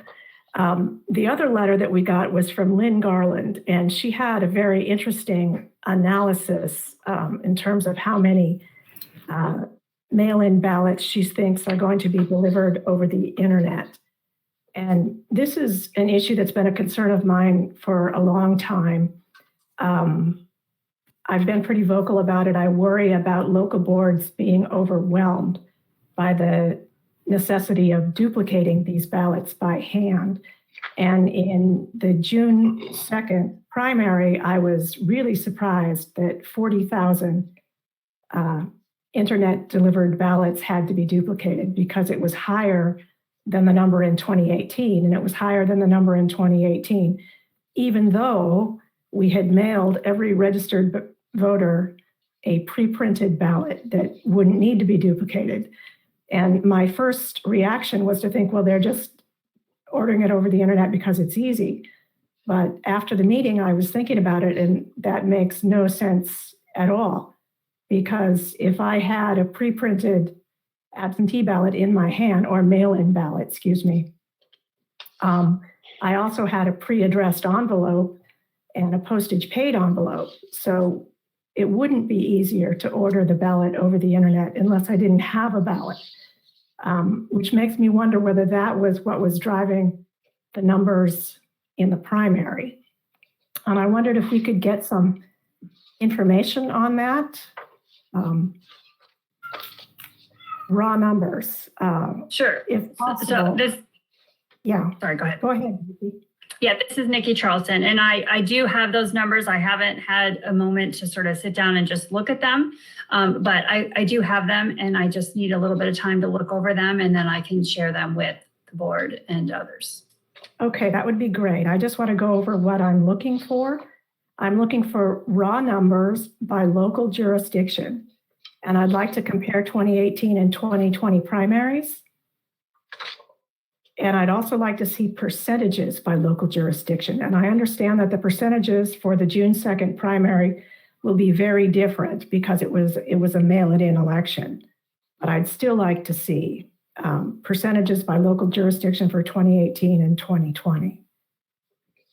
Okay, that I don't know that I have it quite broken down that way, but let me take a look, and I might need just a little extra time to get it broken down that way. That would be great, because the only thing I can think of is that people were requesting ballots delivered over the internet when they didn't get their mailed ballot. That's the only thing, unless they needed it because they were disabled or overseas. But so many of them were just regular voters. It just surprises me. But anyway, in Ms. Garland's letter, she did an analysis of how many internet delivered ballots we can expect in the general election coming up on November 3rd. And her number she came up with was 700,000. And she breaks down the math, and there are some things that maybe I'm more optimistic or more pessimistic, I don't know. She was guessing that 70% at least of voters in the November 3rd election will choose to vote by mail. And I'm thinking that number is going to be lower, but I could be wrong. I have no evidence to make the claim. It's just a hunch for me.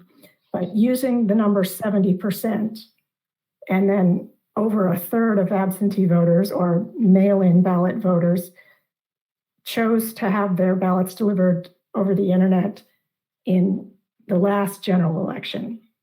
So she puts these numbers together and comes up with 700,000, which just scares the daylights out of me. And I'm wondering, is she wrong? This is Mike. Ms. Garland is actually going to be speaking to the board this afternoon. Okay. So she'll be, given your topic, even though I said that we take Mr. Velp's item next, but I think what we may do is ask Ms. Garland to speak for what she has to say. And then if you want to engage her in any question, or if you have any questions, I don't know what the specific topic is she's going to address. It might fit together. Would that be okay with you, Kelly? Yes, that's okay. I'm sure she'll do a much better job of explaining the math than I did. But my question is really for staff and other board members. Is she wrong about this? And if we have 700,000 internet delivered ballots that can't be fed into the scanner, they're all going to have to be hand duplicated. I mean, even if she's wrong in assuming that 70% of the people choose to vote by mail, and I'm right, and it's only 50%, that's still a staggering number of internet delivered ballots that can't be fed into the scanner. They have to be hand duplicated by bipartisan teams. It's going to be an enormous amount of work. It really frightens me. And there was one more point, and that is the mail-in ballot application. In the administrator's report, we learned that the language on the application is being revised. And I would like to know how it is being revised and what language is going to be on there. Also, I think we should consider asking voters to use a pre-printed ballot that is mailed to them rather than a ballot delivered over the internet. Because if people, I don't think people I know they don't understand what happens to an internet delivered ballot when it goes back to a local board. They don't understand. Whenever I've explained this to somebody, they don't believe me at first. So if there's any way to put a message on the application to ask people to use a pre-printed ballot delivered to them by mail rather than one that's delivered over the internet, that would help us speed up the vote counting, and it would help us to protect election workers. So my question, oh, go ahead. This is Malcolm. I have to agree with Kelly. The instructions should probably encourage them to use the printed ballot that's sent to them rather than going on the internet, and explain to them that their vote would be counted more expeditiously if they used the mail-in ballot rather than going on the internet and pulling up an electronic ballot. I believe we should tell the voters this. Is that something we can do, Nikki? Do you have a draft for us of the application and the changes to the language? So we just received a draft yesterday that we're going through. It's 99%. It's actually the same as what you've already approved. It's just streamlined. So the instructions only reference the general election. There's a little bit more context at the top. So I think Mike alluded to the fact that we have another meeting that we're going to be scheduling in early August, and that was what we had planned to present, one of the things to present at that meeting. But we just received it from the University of Baltimore yesterday and are looking through it to see where, we'll certainly take all of your comments here as we're reviewing it. But it is substantially the same as the application that you previously approved for this 2020 election cycle. Okay. If I remember correctly, there was no reference in those instructions as to the importance of using the mail ballot that they received rather than going to the internet. This is Nikki. The application itself includes some information about what happens when you use internet delivery and the fact that your ballot has to be duplicated. So it's not in the instructions, it's on the application itself. And then that language is still there. Your approved language is still there in the application itself. Well, you know, sometimes you have to tell people what you tell them, and you have to tell them what you told them. So I think it would be beneficial to put it not only in the instructions, but in all the information. I'm looking at the Maryland application for an absentee ballot, and it says how to ask for it, how will you receive your ballot, and deadlines for returning this form. But it does not state anything about the importance of returning the paper form rather than going on the internet. Oh, right. That language is not there, but the On the ballot itself. on the application itself, there is language about what happens when you request electronic delivery. I don't know what part of Yes. this. Yes, This it's is on the Kelly House. website.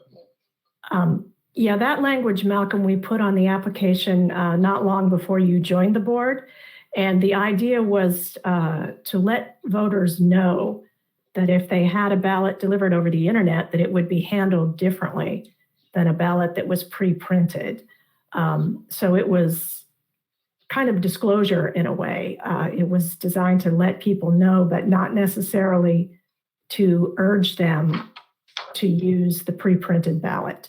I think that with the upcoming general election and this pandemic, I think circumstances are different where now we need to urge people to use the pre-printed ballot if they can.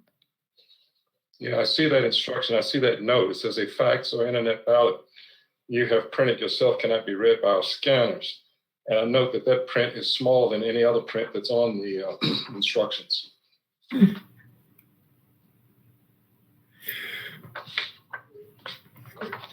Anybody else comments? Well, one more question. When we send I keep wanting to say absentee ballot application, please forgive me. When we send the mail-in ballot application, and it'll have the instructions with it, will it have any other letter? At this point, we're not. We're trying to make the instructions provide the context as to why they're receiving this application in the mail. Okay. Okay, so that's all going to be fit into the instructions. Correct. Okay. Yeah, so the instructions with the mail-it-in ballot, those are really going to be critical. We agree. So, yeah, as soon as you've got it, please let the board see it. Okay, this is Mike. Nikki, and Kelly for that matter. We're sending out these applications, and so they're going to receive them in the mail, and those applications are likely to pretty much probably universally be returned by mail. But if they go to the internet and they apply, then the ballot can come in the mail, but they also have the internet capability. And I think we addressed, or we certainly, I believe we discussed this several years ago about the instructions on the internet as well, because that was the lead in, hey, this is what happens. But I think we're also in a different situation now than we were several years ago for this election, where we want to, and we're very upfront about it, we have been through the whole process over the last several months.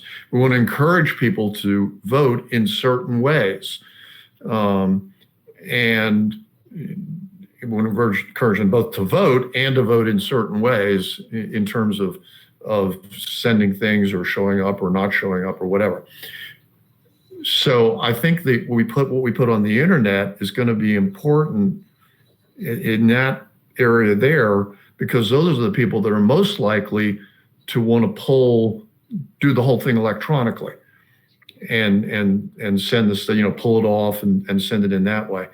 And I think that's where we want to try and, if at all possible, to have people go with the regular mail-in ballot. So I guess what I'm saying is we don't want to overlook the instructions that are online, as well as the instructions that are received in the mail. And number two, that we're in a position we never, certainly before 4 months ago, we never anticipated being in. And there's a valid concern that we could get so many of these things that we have to duplicate, and that's an enormous amount of time.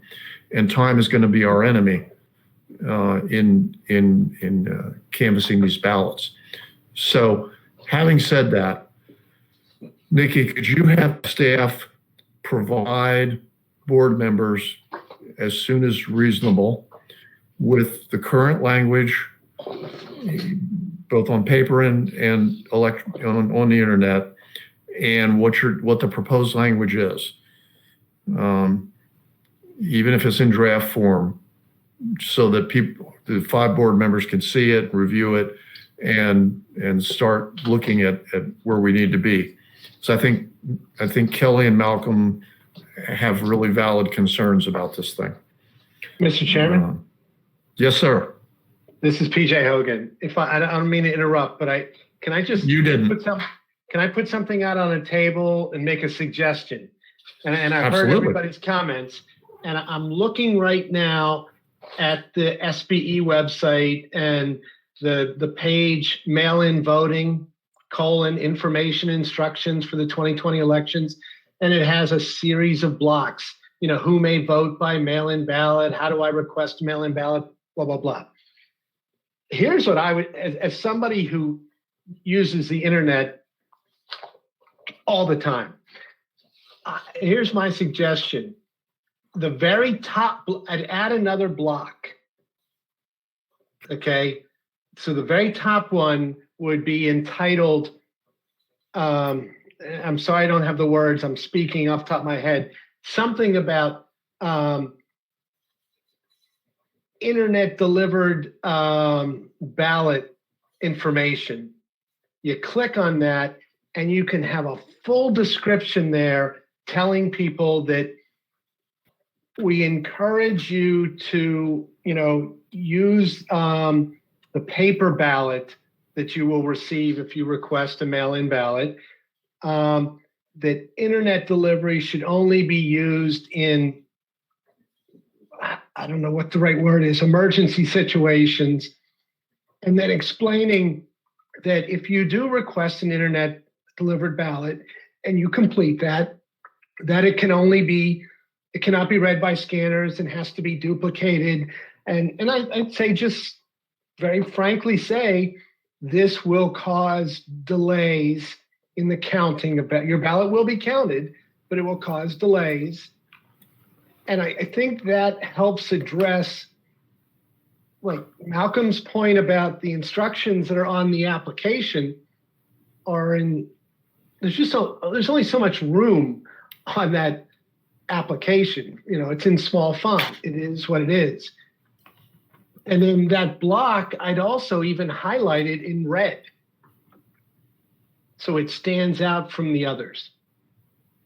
And to your or someone's point, it just said, the type of person that is going to be requesting a ballot delivery by internet is the same type of person that is probably going to the website and filling out the application online and that just seems like the most appropriate place to put the notes.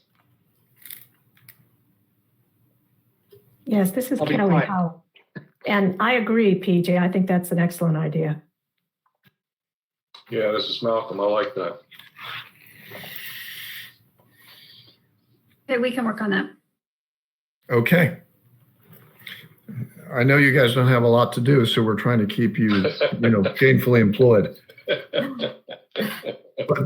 But clearly 4 members, and that's only because Bill probably just didn't feel a need to get involved in something that was being fully covered. But 4 of the members have already indicated that they're concerned about this whole thing. So I would echo Kelly and PGA Malcolm and encourage staff to make sure and to get that to the board members as soon as possible, rather than later. And with that, does anyone else have anything else? Kelly, do you have anything else? This was really your topic. I had plenty of time to hit everything I wanted to hit. Okay, great. And with that, because we're sort of in this area right now, I'm going to change what I had said earlier. And Nikki, is Miss Garland ready to go?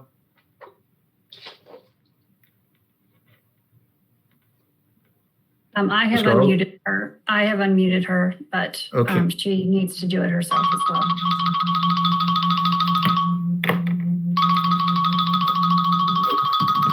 Hello, can you hear me? We can. Miss Garland? Thank you. Yes. How are you doing? Good. Thank you so much for putting me on the agenda. Good afternoon. My name's Lynn Garland. And as you guys have discussed, I've asked to speak to you today because I'm concerned, based on data, that Maryland might not be able to certify winning candidates by December 14th, when the state electors vote in the Electoral College. Background, I'm a citizen of Montgomery County. I have a physics degree from Harvard and studied operations management at MIT. I've worked on election security and accuracy issues since 2004. I'm not affiliated with any organization. As everyone's discussed, under the current plans, the SB will mail all registered voters paper forms for requesting ballots. Voters will have 2 options, delivery by mail or electronically. Mail ballots will be sent with a pre-printed envelope with prepaid postage. Most importantly, marked mail ballots are machine readable and can be quickly counted when returned to the local Board of Election. By contrast, electronically delivered ballots must be printed out by the voter, and the voter must provide their own return envelope and stamp. Most important, once printed and marked, an electronically delivered ballot is not machine readable. When received by the LBE, the ballot will have to be manually duplicated. And as you guys know, manual duplication is incredibly laborious and error-prone process where traditionally 2 persons of different parties transcribe the marks from the original ballot to the new ballot that can be scanned by the voting machine. You guys have talked about how problematic this is. And because of the need for the enormously time-consuming manual duplication, November's election results will be delayed by weeks. By my estimate, about 700,000 ballots will be duplicated. In my email to you, I stated my assumptions and calculations. But as you've discussed, there's a significant uncertainty around this number. It could end up being much smaller or larger. But under any reasonable set of assumptions, there will be hundreds of thousands of ballots to duplicate. And as Ms. Howell said, in the June primary, there were just 40,000 ballots. That's way less than the 700,000 I'm predicting. And that itself was a huge administrative burden. Based on the time it took in past elections, Montgomery County could take about 57 days to duplicate its electronic delivered ballots. So what can be done to save the situation? You guys have already discussed some of it, but given the governor's plans, I think there are 3 things that SBE can do. 1, ensure that the new ballot request form, both the paper form and the internet form, which has not yet been approved, strongly encourages voters to choose to receive their ballot by mail rather than electronically. 2, and this might answer Ms. Howell's questions about why there were so many electronic ballots, but you should email all voters who have already asked for an electronically delivered ballot and suggest that they switch to receiving their ballots to be by mail. if receiving by mail is not a problem for them. And 3, ensure that voter outreach encourages voters to receive their ballots by mail, not electronically. I also want to stress that having so many blank ballots delivered electronically is an enormous security risk. Top computer scientists have repeatedly warned the SB about the vulnerabilities of electronic blank ballot delivery, especially because Maryland does not authenticate voters by signature comparisons. I hope the board takes prompt action to change the ballot request form because voters are already requesting their ballots. Thank you for your consideration regarding this urgent matter that could result in a legal quagmire. I appreciate your time. Thank you, Ms. Garland. Does anyone have any questions for the speaker? This is Bill Velp. I have a couple of general things. Len, thank you so much for coming today. Always appreciate your feedback. I think that what Ms. Garland is saying around the voter outreach and the application, which I think we seem to all agree with. My question is, there was another statement about emailing those who had already requested one and asking them to change their request. Is that even doable? And how many of those do we already have? Nikki, I think that'd be for you. Yes. So this is Nikki Charleston. I don't know how many we already have. We would have an email address for each of them, but I don't know what those numbers are. We can get those and get back to you. Okay. Is it feasible to then have them change how they receive their ballot? Or is that more of a cumbersome thing than just an email and a one-step process? Well, it's an additional process, right? So the people that have already requested a ballot, if they all, or 50% of them say, yes, change me, that is a transaction that has to happen in MD Voters to change them from web delivery to mail delivery. So it's an additional transaction to process, but the local boards would process. Okay. If you could get that number, if it's a significant number or not. But I personally, concur with everything that my colleague said earlier about the application and would advocate that any of our voter outreach really push for the actual mailed application. The mailed ballot, not a computer generated ballot. So thank you. Thank you, Bill. Anyone else? No? Thank you, Ms. Garland. We appreciate it. Next item, also under new business, Mr. Velp, Motor Vehicle Administration. Yes, and happy to have something that isn't affecting the current election. I have two things with the MVA that I would like to find out. I think Andrea may need to speak to part of this. I'm not sure if it would be a law change. The first one, I believe the state of Michigan already does, and that would be whenever the MVA receives a transaction request for a change of address where somebody is staying inside the state, but changing their address. I'm wondering why, maybe somebody knows the history, why we don't already get that report so that we can have that impact the voter rolls, and then B, would that require statutory change or COMAR change to take those transactions and have them affect where somebody votes? That's the first part of my two. The second part would be something similar, that the MVA is involved with what is called AAMVA, which is all of the MVAs in the country. If you go get a driver's license in any of the other 50 states, it prompts Maryland to cancel your Maryland driver's license.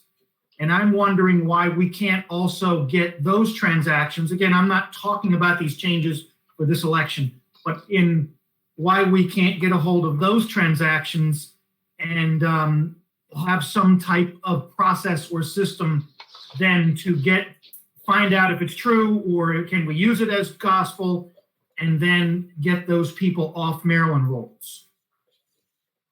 So those are my two things. And I'd ask, maybe Andrea can look into the legal sides of it. I don't know if the staff has any questions or comments or thoughts on it or history on it. So Yeah, I was this is going Nikki to say Charles. Mary around. Go ahead. Well, she is, but we're having some audio problems. So I am sure she is taking diligent notes. And if has any follow-up, we'll follow up with you and we'll get you an answer. But we've been trying to work on her audio issues for a little bit and we're still haven't resolved them. So my apologies for that, but we can get back to you on your questions. And Andrea, if you're still with us, would you be able to check to see those two things and if they would require a statutory or what kind of change to be allowed, kind of asking MVA to participate in those two areas and using that data, if that would take a legal change or if that would take a COMAR change or what that would be? Yeah, I'd be happy to look into that. Thank you. That's all I have for MVA. I think those are important things. Okay. Thank you, Bill. Okay, that completes new business. Mr. Chairman. I'm sorry. Yes, sir. I'm sorry I didn't do this earlier. We received a letter in our volume of documents from the 2020 Voting Rights Advisory Group. And they meet, I think, regularly with the staff, and they were requesting members of the board to meet with them when they met. Are we going to respond to that, follow up with that? They have 1 hour bi-weekly meetings, and they have a schedule there, and they would like to interact with the board as well as with the staff. Or have we given any consideration to that? Do you know what I'm talking about? I do. No, I know exactly what you're talking about. I think that's going to be up to individual staff. That's going to be up to individual board members. A lot of the number of us have a number of other things. Okay, somebody's got a phone ringing. It's mine. I can't mute myself.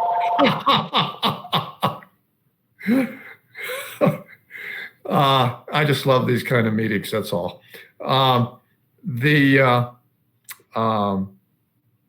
think it's individual members. If an individual member wishes to participate, that's certainly up to them. By the same token, between regular work and other things, a member may not feel they really can afford the time, or they may have other things they're working on that relate to the board, and time is finite.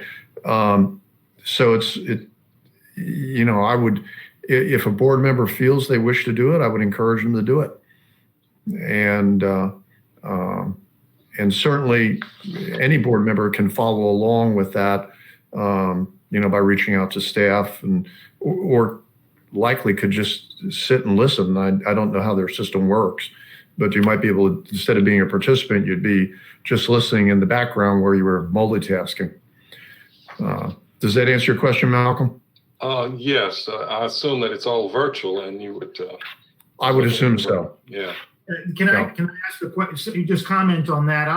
I wouldn't mind sitting in on one meeting. I think that it would be appropriate for, what they'd asked in the letter. They could rotate some board members, but I don't see a way. They list their schedule. One of the meetings was today, but I don't see a way to contact somebody to get the either a phone number or an email or anything in here on a way to contact anybody. Does anybody in the staff have the appropriate person to find out how to get the information and how to join one of the meetings? This is Nikki. Yes, I'm happy to coordinate your participation and interest with the advocacy groups and share that with them so they can include you on the invites. Great, thank you. Put me down for September the 3rd, then, Nikki.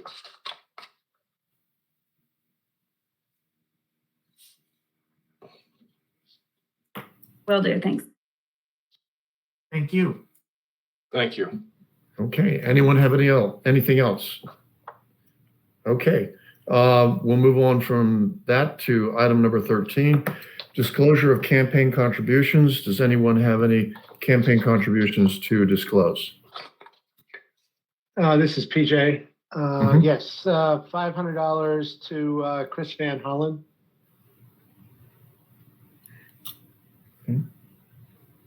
Anyone else?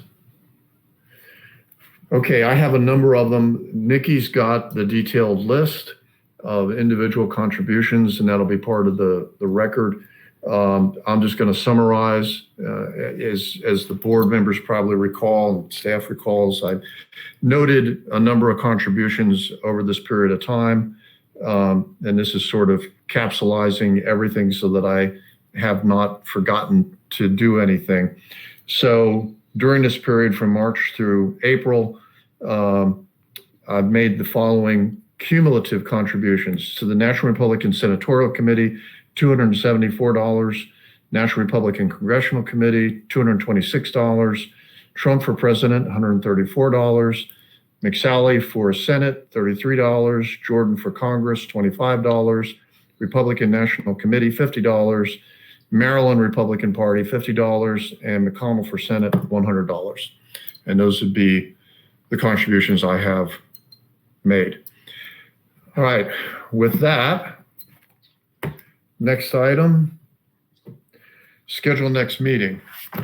I would like to request a board meeting on, give me a moment, flip my calendar, August the 6th. That's 06, Thursday at 2 p.m. I believe in addition to things that have come up in this meeting, we're going to have, my impression is the staff will have some other things for us. And because of I don't have to tell the other four of you this, the nature of how we're working these days, time is of the essence on things. So I'd like to set something for the 6th. How does that fit for people? This is Kelly. That doesn't work for me. I'm leaving town for a Okay. week today. Okay, how about go The Go 5th. ahead. I can do Wednesday the 5th. Okay. How about everybody else? I could do Wednesday the 5th, but I have a meeting. I would have to leave by 4:45, 5 o'clock. So as long as we believe we could be done by 4:45, I can do Wednesday. Okay. Malcolm, PJ? August the 5th. Yeah, would that be a Wednesday? Yeah, I'm looking at Fine with me. Okay. I can fit that in. I've got a meeting in the morning from 9:30 to 12 and one that evening at 6:30. Yeah, I can fit that in on the 5th. Okay, then we'll set it for Wednesday, August the 5th at 2 p.m. Okay. All right. And with that, give me a moment here.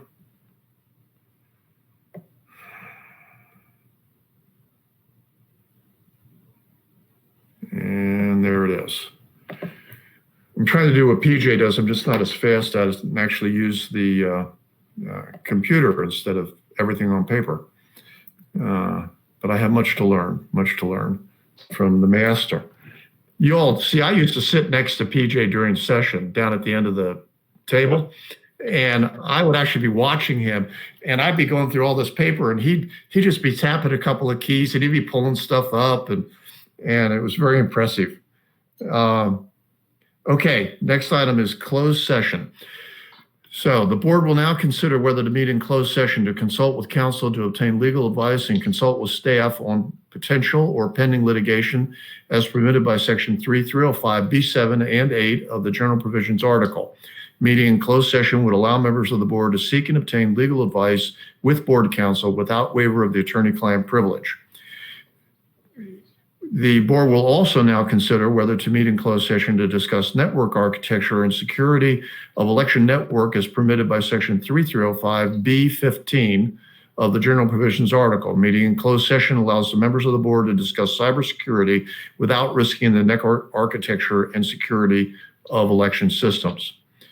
May I have a motion to meet in closed session? Can I have a point of clarification? Are we coming back to open session, or will We will not. We will not. This will be the end of the open session, and we'll adjourn the open session and meet in closed session. And then when we adjourn that, that'll be done for the day. So I move that we, so moved. Second? Mrs. Kelly, second. And motion is moved and seconded. All in favor, say aye. Aye. Aye. Opposed? None. The motion having passed, the board will meet in closed session in accordance with exemptions B, 7, 8, and 15 of Section 3305 of the Open Meetings Act. And as I just indicated, I'll be asking for a motion of adjournment as the next and final item of the open meeting. We will not be returning back to open meeting today. May I at this time have a motion to adjourn the open meeting to reconvene in closed session? So moved. So moved. May I have a second? Second. All those in favor, say aye. Aye. Aye. Aye. Opposed? None. At this time, I declare the open meeting adjourned and say 10 minutes to go into closed session. And I will see you all then. For the public, we will not be returning, to say it again, we will not be returning to open session today for any action. Thank you all. Mr. Chairman? Yeah, Mr. yeah. Chairman, This Yeah. is Nikki. Just for the board members and the individuals participating in the closed session, you hang up from this meeting and you have another invitation for the closed meeting. So we will not be staying on this line. We'll be using a different line. Thank you. And this is Kelly. What's the exact time that the closed meeting is going to begin? Immediately? Yeah, I thought I'd give 10 minutes in case people wanted to stretch their legs a little bit. Okay. So that's So it'd be before 40. 4:40. Okay, sounds good. All righty. And with that, I declare the meeting adjourned, open meeting adjourned. Thank you, Mr. Chairman. See you all there. Thank you, Mr. Chairman. Thank you. Thank you all. Okay.